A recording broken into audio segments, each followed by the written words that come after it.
کفر کیا ہے، اس کے لیے مجھے صرف یہ دلیل دینی ہوتی ہے کہ قرآن مجید میں یہ بات بیان ہوئی ہے اور اس لحاظ سے یہ کفر ہے، شرک ہے۔ فلاں شخص یہ کر رہا ہے، میں ابھی عرض کر دیتا ہوں، شرک ہے، میں نے بیان کر دیا۔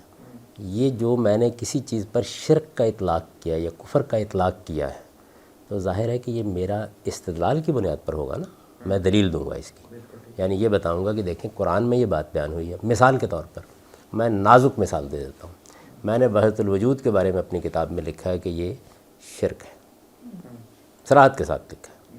اچھا، وحدت الوجود کو میں کیسے شرک کہتا ہوں اس کی دلیل دے دوں گا۔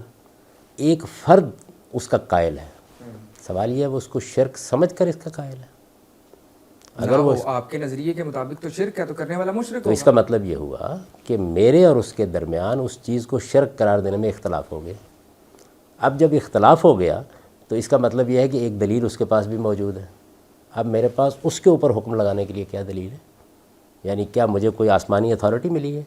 میں یہ تو کہوں گا اس کو کہ جی یہ میرے استدلال کے مطابق، وہاں مجھے استدلال کرنا ہے قرآن حدیث سے، وہاں ایک آدمی یہ کہتا ہے کہ تم جو استدلال کر رہے ہو میں اس کو ٹھیک نہیں سمجھتا، میں اس کو مانتا ہی نہیں ہوں۔ تو اصل میں لوگ فرد کے معاملے میں اور نظریے کے معاملے میں اس فرق کو ملحوظ نہیں رکھتے۔ میں یہ کہتا ہوں زنا یہ ہے، اچھا میرے نزدیک اس زنا کی تعریف مسلمہ ہے، مان لی میں نے۔ ایک دوسرا آدمی کہتا ہے کہ یہ زنا نہیں ہوا، قانون کی عدالت میں یہ بحث ہوگی یا نہیں ہوگی؟ وہ مانتے ہی نہیں اس بات کو۔ رسالت مآب صلی اللہ علیہ وسلم نے خود ماعز سے جو سوالات کیے ہیں وہ اس تعین کے لیے کیے ہیں۔ کہنے کو ایک آدمی یعنی بالکل ابتدائی چیزوں کے اوپر بھی اس کا اطلاق کر سکتا ہے، تو آدمی مانتا ہے یا نہیں مانتا؟ تو یہاں سوال یہ پیدا ہوتا ہے، کوئی بھی نہیں مانے گا کہ میں کافر ہوں، میں مشرک ہوں۔ نہیں چلیں آپ کی بات آپ کو منوانے کا شوق کیوں ہے؟ منوانے کا یعنی میری ذمہ داری، میں نے ایک مقدمہ مان رکھا ہے یہ کفر ہے، یہ شرک ہے، اور جب بھی کوئی فرد اس کا ارتکاب کرے گا تو وہ کافر اور مشرک ٹھہرے گا، یہ لازمی نتیجہ نکلے گا، کیونکہ میں نے ایک قضیے کو پہلے افہم کیا ہے اور اس کا جو بھی فاعل ہوگا وہ خود بخود افہم ہوگا۔ نہیں دیکھیے، ایک ہے فاعل نحو کی کتاب میں ہونا اور ایک ہے فاعل انسانی شخصیت میں ہونا۔ انسانی شخصیت میں آپ اس آدمی کے اوپر ایک تہمت لگا رہے ہیں، آپ کو اب ثابت کرنا پڑے گا، وہ اس بات کو ماننے کے لیے تیار نہیں ہے۔ چنانچہ میں نے جو الفاظ استعمال، کبھی نہیں مانتا کہ میں مجرم ہوں، لیکن آپ اس کو مجرم ڈکلیئر کر دیتے ہیں۔ دیکھیے پہلی بات یہ ہے کہ شرک اور کفر کی بنیاد کے اوپر اگر آپ کو مجرم قرار دینے کا حق دیا ہے اللہ تعالیٰ نے تو ضرور کرے۔ یعنی مجرم یہ قانونی معاملہ نہیں ہے، کیونکہ جو قابل دستاندازی پولیس جرائم ہوتے ہیں ان میں اختیار پہلے ثابت کرنا پڑتا ہے۔ قتل کے معاملے میں خدا نے اختیار دیا ہے مجھے فیصلہ کرنے کا، اگر میں قاضی کی کرسی پر بیٹھا ہوں، وہ بھی میں قاضی کی کرسی پر بیٹھا ہوں تب اختیار دیا ہے، گلی میں جاتے ہوئے نہیں دیا۔ بدکاری کے معاملے میں مجھے اختیار دیا گیا ہے۔ شرک اور کفر کے بارے میں یہ اختیار کہاں ثابت کریں؟ یہاں مذہب ہے اور مذہب سے آپ کو چڑھا، یہاں نہیں حکم لگائے گا قاضی۔ دیکھیے بات یہ ہے کہ مجھے یہاں پہ قاضی کیوں نہیں حکم لگائے گا؟ بغاوت قاضی کرنے کو والے اپنا کو اختیار باغی کہہ دیں گے۔ قاضی کو اپنا اختیار ثابت کرنا پڑے گا۔ آپ کے شاید علم میں ہوگا یہ کہ جب کسی عدالت میں کوئی مقدمہ پیش کیا جاتا ہے سب سے پہلے عدالت کا اختیار چیلنج ہوتا ہے۔ اختیار کہاں سے لیں گے؟ مذہب میں کوئی حکم لگانا ہے تو اختیار اللہ اور اللہ کے رسول دیں گے۔ یہ اختیار مجھ کو اللہ کے رسول نے دیا نہیں کہ میں لوگوں کی اس بات کو جھٹلا دوں اور حکم لگا دوں۔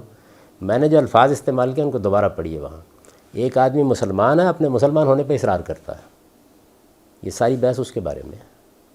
یہ مجرد نہیں پڑی ہوئی یہ بحث۔ میں مسلمان ہوں، ہو سکتا ہے کہ میری کسی گفتگو کے بارے میں آپ بہت سے تبصرے آپ نے کیے ہیں، حاضرہ عنایت، آپ کہہ سکتے ہیں یہ کفر ہے، آپ یہ کہہ سکتے ہیں شرک ہے، میں اس کو نہیں مانتا۔ قادیانی کو غیر مسلم قرار دینا غلط ہے۔ دیکھیے بات یہ ہے کہ میرا خیال ہے کہ ہم جذباتی اطلاق نہ کریں، بحث کو ہم اصول تک محدود رکھیں۔ اصول کی بات یہ ہے کہ آپ کو دوسرے کے بارے میں جب فیصلہ کرنا ہے، نظریے کے بارے میں فیصلہ کرنے کے لیے مجرد استدلال کافی ہے، وہ تو ٹھیک ہے، لیکن جب فرد کے بارے میں آپ کو فیصلہ کرنا ہے تو فرد یا تو آپ جو کہہ رہے ہیں اس کو مانے گا۔ بھئی ایک آدمی کہتا ہے جی ہاں میں مشرک ہوں، جی ہاں میں کافر ہوں، جی ہاں میں غیر مسلم ہوں، تو بحث ہی نہیں ہے، یعنی میں کون سا اس کا دفاع کر رہا ہوں کہ اب آپ نہ مانیے۔ لیکن وہ کہتا ہے نہیں میں کافر نہیں ہوں، میں مشرک نہیں ہوں، اب کیا کریں گے؟ اب اصل میں حکم لگانا ہوگا نا اس کے اوپر۔ یہ اتھارٹی میرے پاس ہے نہیں، اللہ اور رسول نے مجھ کو نہیں دی، اس لیے میں اپنے حدود سے تجاوز نہیں کرتا۔ جو لوگ یہ کر رہے ہیں ان سے میں نے ایک ہی سوال کیا ہے کہ وہ اپنا یہ حق ثابت کر دیں۔ کوئی عدالت بھی ایسا نہیں کر سکتی کہ عدالت لگا کے بیٹھ جائے. ابھی دیکھیے ہمارے یہاں ایک بڑا مقدمہ زیر بحث ہوا ہے سپریم کورٹ میں. وہاں یہ سوال پیدا ہوا ہے کہ کیا عدالت کو حق سماعت حاصل ہے.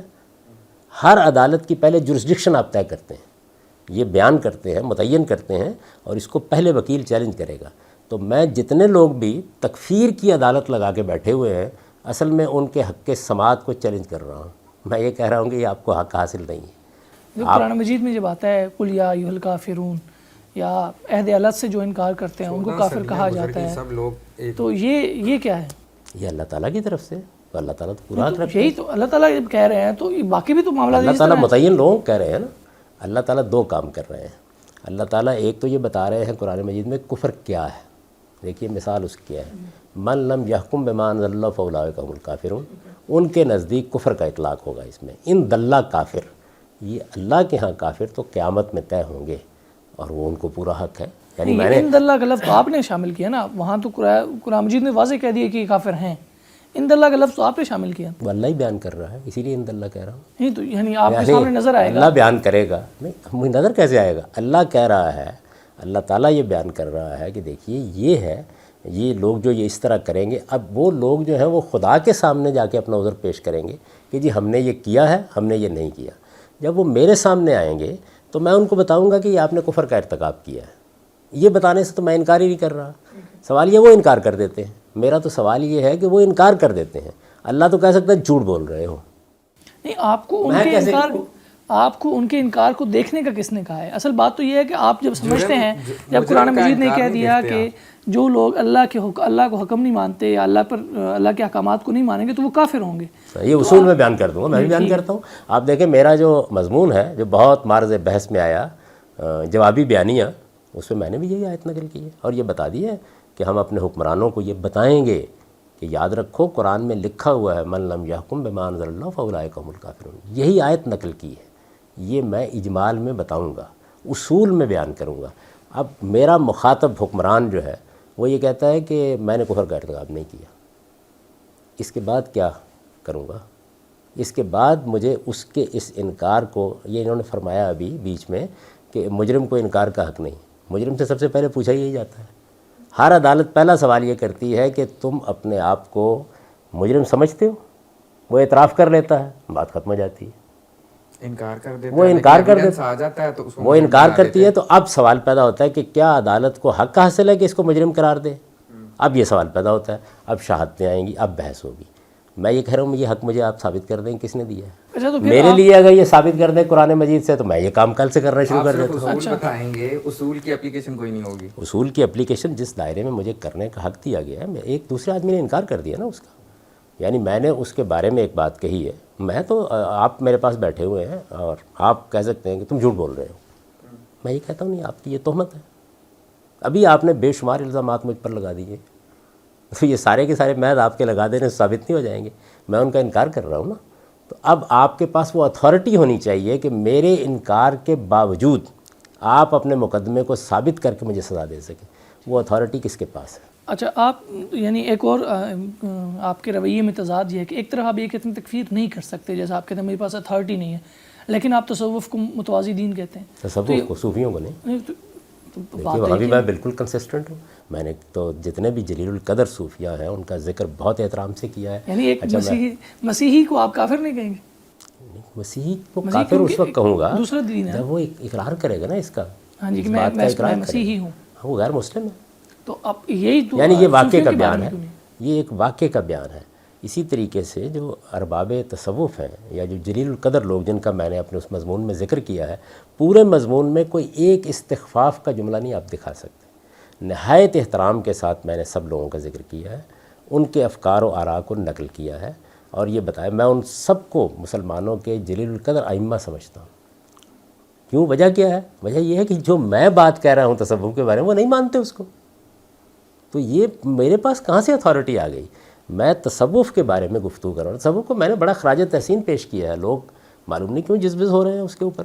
میں نے یہ کہا کہ بھئی تصوف جو ہے وہ اصل میں اپنا نقطہ نظر رکھتا ہے, اپنے عقائد رکھتا ہے, اپنے مقاصد رکھتا ہے. جیسے کمیونزم کے بارے میں آپ کیا کہیں گے؟ یعنی کمیونزم جو ہے وہ ایک اپنی جگہ ایک متوازی نظام فکر ہے, جب آپ متوازی کہتے ہیں تو اس کا مطلب ہوتا ہے کہ ایک انڈیپینڈنٹ نظام فکر ہے، یعنی اس کے اپنے اصول ہیں، اپنے مبادی ہیں، اپنے فروع ہیں۔ اب یہ بات میں نے تصوف کے بارے میں کہی ہے، اس کے دلائل دے دیے ہیں۔ کیسے سر؟ آپ کہتے ہیں دین نظام اخلاق فراہم کرتا ہے، بنیادی مقصد اخلاقیات ہے، تو کیا تصوف کی اخلاقیات اور مذہب کی اخلاقیات میں فرق ہے؟ زمین آسمان کا فرق ہے۔ دیکھیے میں نے تو اس کی لسٹ کر کے بتا دی ہے، یعنی کوئی اس پر کیوں گفتگو نہیں کرتا۔ یہ جو مضمون ہے یہ 80 کی دہائی کا لکھا ہوا ہے، چھپا ہوا ہے، آج تک کسی شخص نے اس کے اوپر گفتگو نہیں کی۔ یعنی میں نے پہلے دیکھیے بنیادی چیزیں لی ہیں، توحید لی ہے، قیامت لی ہے، رسالت لی ہے اور علم الاخلاق لی ہے، یہی سارا کا سارا مذہب ہے، اور یہ بتا دیا میں نے۔